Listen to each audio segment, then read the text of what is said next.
सर्वप्रथम आपल्या सर्वांचं या ठिकाणी मी अतिशय मनपूर्वक स्वागत करतो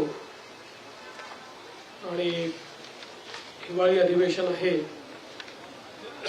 आणि थंडी देखील आहे, त्यामुळे निश्चितपणे या अधिवेशनामध्ये आम्ही महाराष्ट्राच्या जनतेला ऊब मिळेल आणि ऊर्जा मिळेल अशा प्रकारचा कारभार करण्याचा प्रयत्न हा निश्चितपणे करू। राज्य मंत्रिमंडळाचा आजच विस्तार आम्ही केलेला आहे आणि या ठिकाणी आम्ही आज आमच्या 39 मंत्र्यांनी शपथ घेतलेली आहे, ज्याच्यामध्ये 6 राज्यमंत्री आहेत।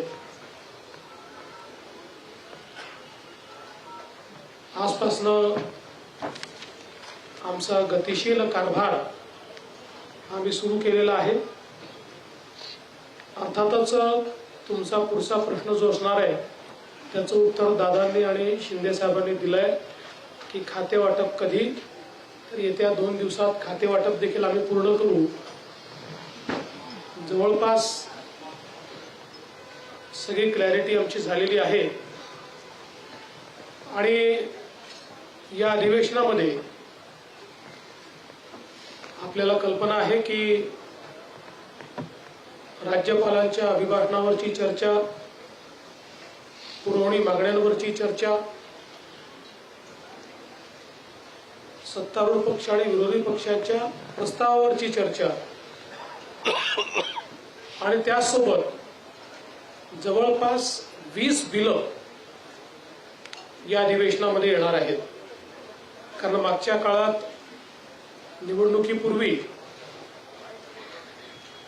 जे काही अध्यादेश निघाले होते ते बिलांमध्ये कन्वर्ट होणार आहेत आणि म्हणून चांगलं कामकाज करण्याचा आमचा प्रयत्न आहे। विरोधी पक्षाने एक पत्र दिलं, मागच्याच अधिवेशनातलं पत्र फक्त एक ईव्हीएमचा पॅराग्राफ ऍड करून त्यांनी दिलं आणि म्हणून आपण मगाशी बघितलं असेल की बोलताना ते हिवाळी अधिवेशनाला पावसाळी अधिवेशन म्हणाले, कारण पत्र ते जुनच होतं। पण मला असं वाटतं की जे काही मुद्दे त्यांनी उपस्थित केलेले आहेत पत्रामध्ये त्याची उत्तरं वारंवार आम्ही दिलेली आहेत आणि ते जेवढे वेळा उपस्थित करतील तेवढे वेळा त्या प्रश्नांची उत्तरं ही निश्चितपणे आम्ही देऊ। महाराष्ट्रामध्ये एक गतिशील सरकार आणण्याचं आमचा प्रयत्न आहे आणि जसं शिंदे साहेबांनी सांगितलं, आम्ही पोलिसांना हे सांगितलेलं आहे की आकस बुद्धीने कारवाई करू नका, कोम्बिंग ऑपरेशन वगैरे करू नका, पण जे लोक कॅमेऱ्यामध्ये लाठ्या काठ्या घेऊन तोडफोड करताना दिसतायत, दगड मारताना दिसतायत, त्यांच्यावर मात्र कडक कारवाई झाली पाहिजे हे मी सांगितलेलं आहे। आणि तुम्ही जो मूळ प्रश्न विचारला, मला असं वाटतं की मला टार्गेट करण्याच्या संदर्भातला जो विषय आहे त्याचं उत्तर या निवडणुकीने दिलेलं आहे। अनेक आमदार इच्छुक होते मंत्रिपदासाठी, त्यांना मंत्रिपद मिळालं नाही, त्यांची समजूत काढण्यासाठी 2.5 वर्षाचा फॉर्म्युला आपण त्यावेळेला समजतोय। त्या संदर्भातली प्रतिज्ञापत्र आमदारांकडून आपण घेऊन घेतो, नक्की हा विषय काय?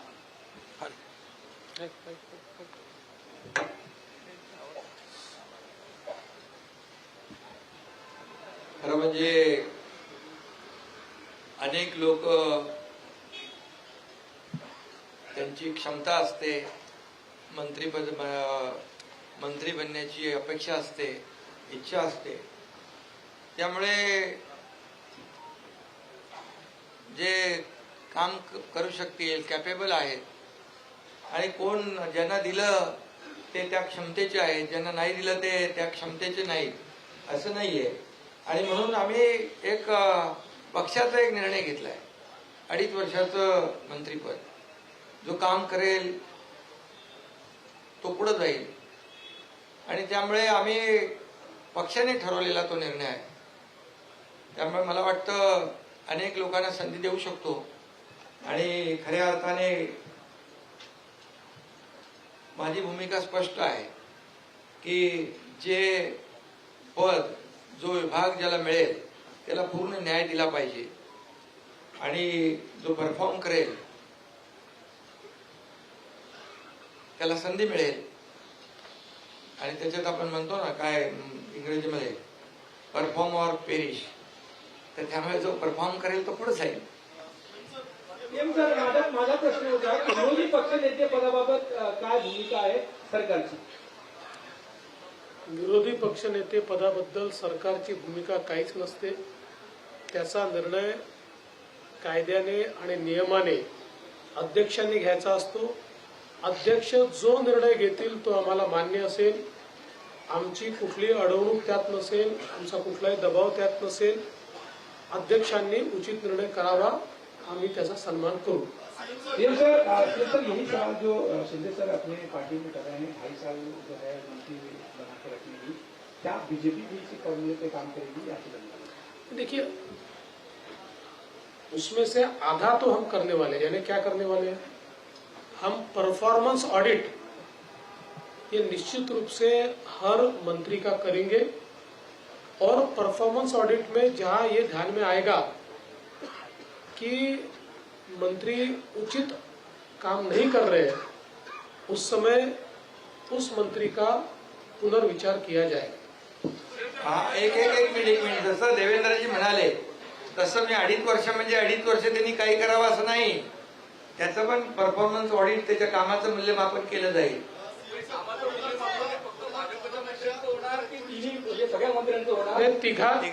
तिघांनीही आम्ही आज आमच्या मंत्रिमंडळ बैठकीमध्ये आम्ही तिघांनीही सगळ्या मंत्र्यांनाही सांगितलेलं आहे की आपल्या सगळ्या मंत्र्यांच्या कामाचं परफॉर्मन्स ऑडिट आम्ही करू. आणि दुसरा प्रश्न की दंगलखोरांवर आपण कारवाई करण्यासंदर्भात कायदा केलेला आहे. अनेक ठिकाणी या दाखवणीच्या घटना घडत आहेत आणि सार्वजनिक मालमत्तेचा विध्वंस होतो आहे. तर त्यांच्याकडनं तो खर्च वसूल करणे किंवा सार्वजनिक मालमत्ता कायद्याने कारवाई होणार का? निश्चित कायद्याप्रमाणे ती कारवाई केली जाईल.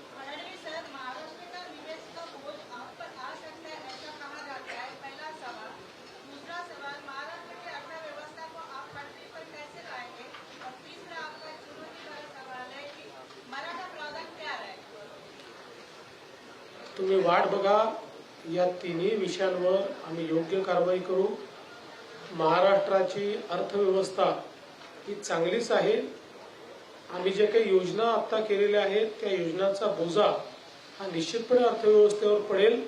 त्याचं योग्य मॅनेजमेंट करण्याचा प्रयत्न आमचा असणार आहे. आपल्या मंत्रिमंडळात साधारण 40% केले आहे. हे नवीन तरुण आहे. त्याचवेळी काही जुने राज्य आणि एक्सपिरियन्स लोकांना आपण सुट्टी केलेली. त्याच्यामुळे काय खास धोरण आहे? नाही, आमचा प्रयत्न असा आहे की हे मंत्रिमंडळ एक सर्व प्रकारचा चेहरा याच्यामध्ये दिसला पाहिजे.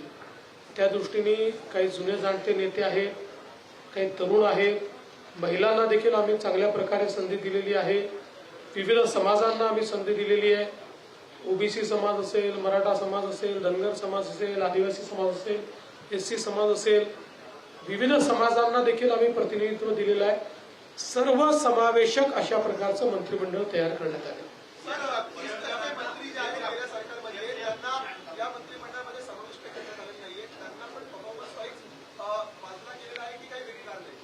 वेगवेगळी कारणं त्याच्यामध्ये आहेत.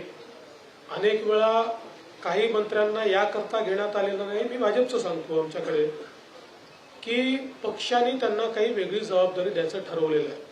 आपल्याला कल्पना आहे बीजेपीमध्ये अनेक वेळा आम्ही जर कोणाला जबाबदारी पक्षात द्यायची असेल तर त्यांना मग मंत्रिमंडळात स्थान देत नाही. काही असं देखील असू शकतं की काही जे मंत्रिमंडळातून ड्रॉप झाले आहेत त्यातले काही परफॉर्मन्समुळे देखील ड्रॉप झालेले असू शकतात.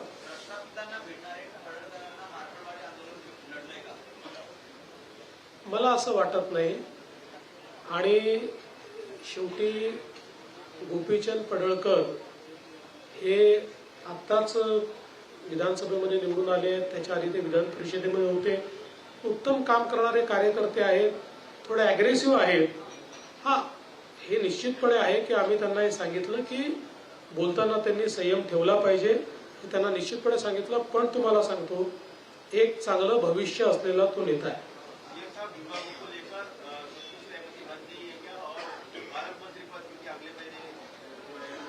विभागों को लेकर हमारी करीब करीब सहमति बन चुकी है और इसीलिए मैंने कहा कि हम अब उसका जो बांटअप है वो अगले 2-3 दिन में कर देंगे. पालक मंत्री के लिए अभी तक हम बैठे नहीं हैं क्योंकि वो चुनौती अभी हमारे सामने नहीं है. हम अधिवेशन के आखिरी दिन बैठेंगे और पालक मंत्री का भी निर्णय कर देंगे. फडणवीस साहेब, आपण त्यांच्यासारख्या ज्येष्ठ नेत्यांना संधी न मिळण्याचं कारण काय आहे? काही महत्वाची जबाबदारी त्यांच्यावर द्यायची. फडणवीस साहेब,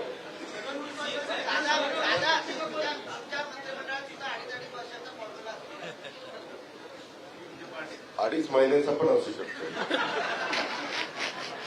आपण लाडकी बहीण योजना राबवून काम गडबड केली त्याला काढून टाकणार. आणि या मंत्रिमंडळात केवळ 4च महिला आहेत, म्हणजे साधारण 10%च झाल्या आणि आपण महिलांची संख्या पुढच्या निवडणुकीत वाढवणार आहोत. तर ते त्यामागचं गणित काय? आणि दुसरं, एक जागा रिक्त आहे ती कोणाचं? आता पर्सेंटेजमध्ये सांगायचं तर मागच्यापेक्षा 300 पट जास्त घेतल्या आहेत. कारण मागच्या आमच्या मंत्रिमंडळात एकच महिला होती, त्याच्यामुळे आमची प्रगतीच चाललेली आहे. अजून काही बहिणींना आम्हाला स्थान द्यायचं ते भविष्यात देऊच. आणि तसंही 2029 मध्ये आम्हालाच बहिणींना स्थान मागावं लागणार आहे. आणि एक जागा कोणाचं?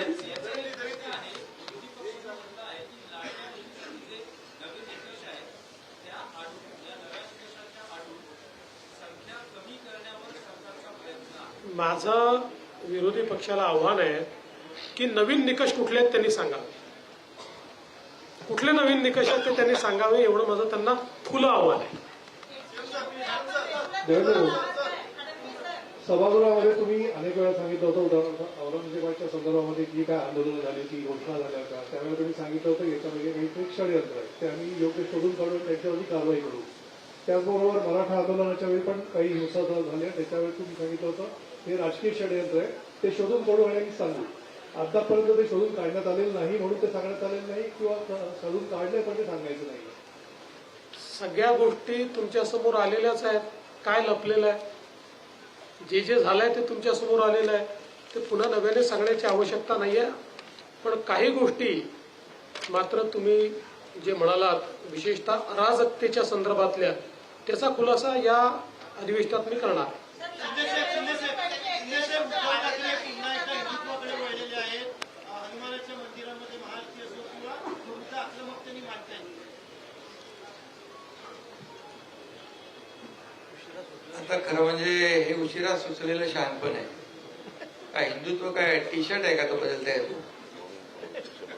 अरे बाबा, त्यांनी हनुमान मंदिरात जाता हनुमान चालीसा वाचणाऱ्या त्या लोकांना जेलमध्ये टाकलं होतं. आता आम्ही त्यांना काय सांगत होतो?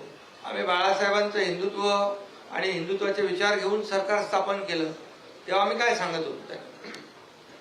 आणि त्यांच्या कार्यकाळामध्ये काय काय झालं? साधूचं हत्याकांड झालं, पाकिस्तानचे झेंडे घेऊन बॉम्बस्फोट मधले आरोपी नाचत होते, प्रचार करत होते, तेव्हा कुठं गेलं होतं हिंदुत्व?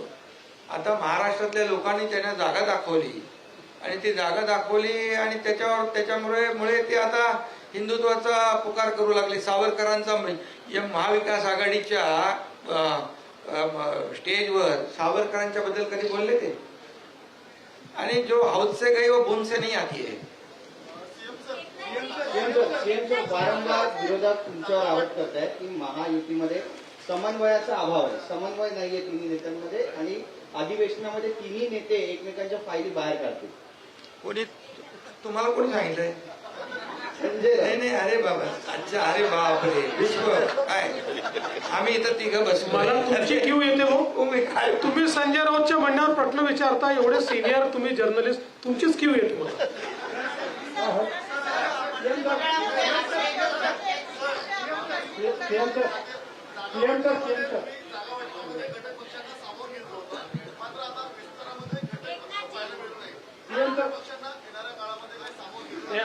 आमची इच्छा होती घटक पक्षांना सामावून घ्यायची. काही कारणाने सामावून घेऊ शकलेलो नाही, पण भविष्यात त्यांना सामावून घेऊ.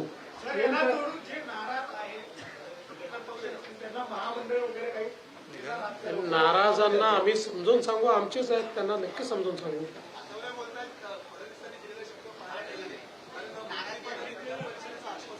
एक जागा अजून रिकामी आहे ना, मंत्रिमंडळामध्ये अजून एक जागा रिकामी ठेवलेली आहे. करारानुसार विधानसभा अधिवेशन सुरू होत आहे उद्यापासून. विधान वेगळ्या दिल्यासाठी काय पण निर्णय घेणार आहे? त्याचा अधिवेशनात निर्णय होत नाही, त्याचा निर्णय केंद्र सरकार घेत आहे. इथलं अधिवेशन घेऊ शकत नाही.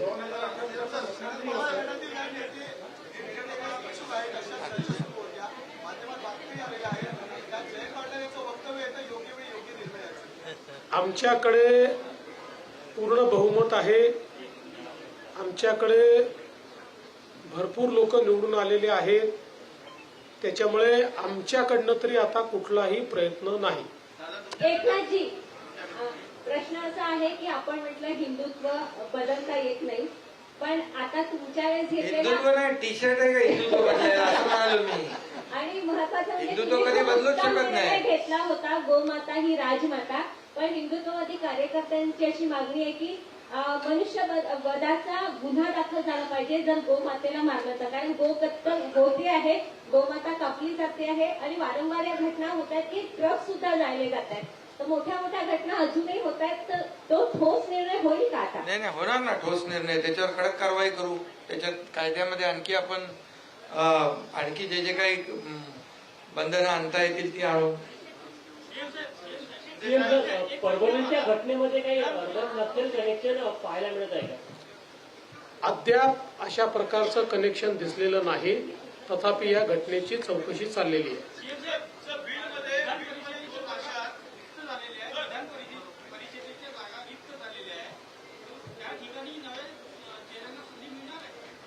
आता तर ते जेव्हा इलेक्शन कमिशन घोषित करेल तेव्हाच आपल्याला ते करता येईल. चल लास्ट